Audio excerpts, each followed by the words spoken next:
With the 131st pick in the 2025 NFL Draft, the New Orleans Saints select Quincy Riley, cornerback out of Louisville. The second Louisville guy that they take. They took Tyler Shucks in the second round, and now they get Quincy Riley. I like this pick. I do. We needed corner, because our cornerback room consisted of Alontae Taylor. Let's look at the cornerback room. Hold on. Let me pull up the cornerback room. These are the guys he will be working with.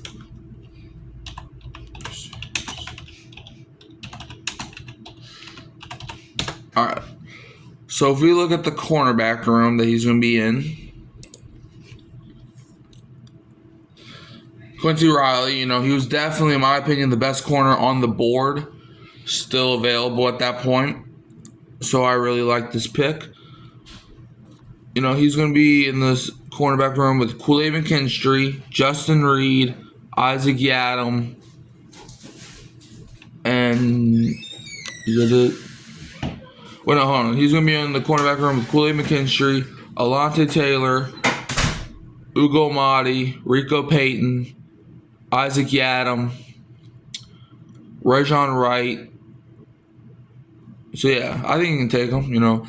I think he's probably not going to start over Kool-Aid or Alontae, but I think he will find his way on the field.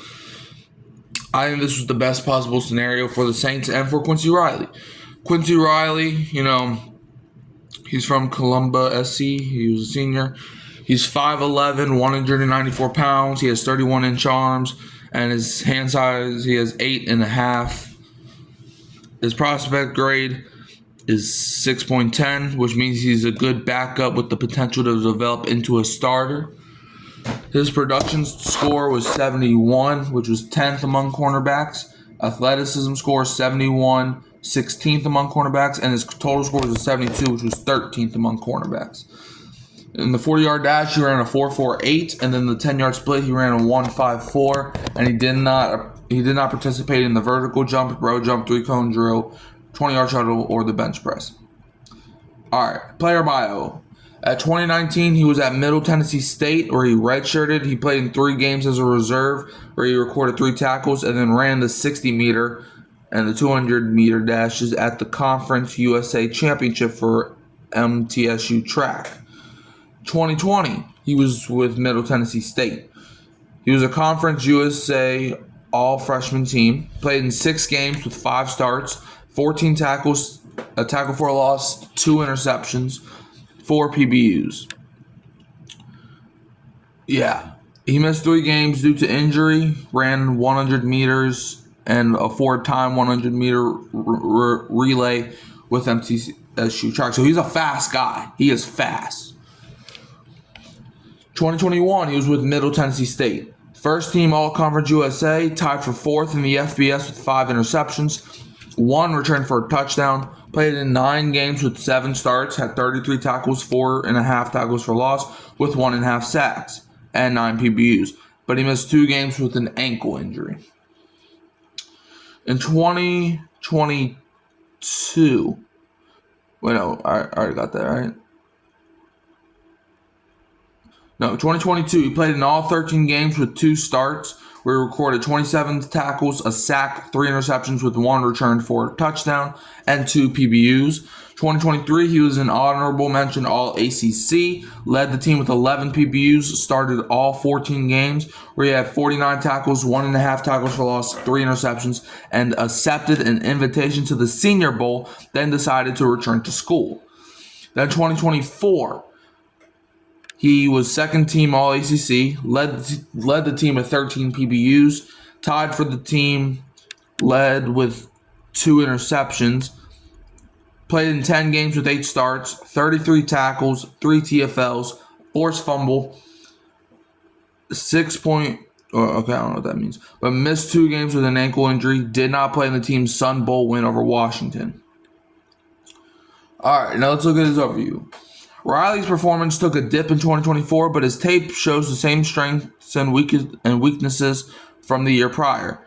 The ball production looks nice, but his indecisiveness and lack of awareness cause inconsistencies from zone and off-man coverage. He's competitive with good makeup speed and the athleticism to improve his coverage squeeze if he takes the coaching. All right. Riley needs to become more reliable in run support for teams to trust him as a nickel defender. The sixth-year senior clearly has play traits that work in his favor, but he must learn to play with quicker eyes and better focus to become more than a quality backup with inside/outside potential. His strengths: he has hips to hit coverage transitions with fluidity. His nimble feet to hound the early stages of the route from press.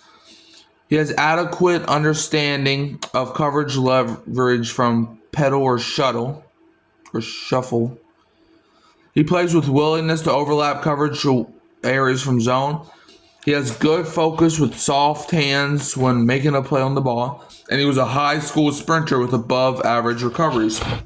His weaknesses: he has a lack of play strength and shows up in press and at the top of the route. Coverage can be passive, allowing unsupervised route breaks, below average vision and response timing from zone, tendency to take indecisive angles when playing the throw, average plant and drive bust from the top of his drop, too content diving low near the ankles against the run. But yeah, that's the Quincy Riley pick. Let me know how y'all feel about this in the comments below. I like the pick. If I had to grade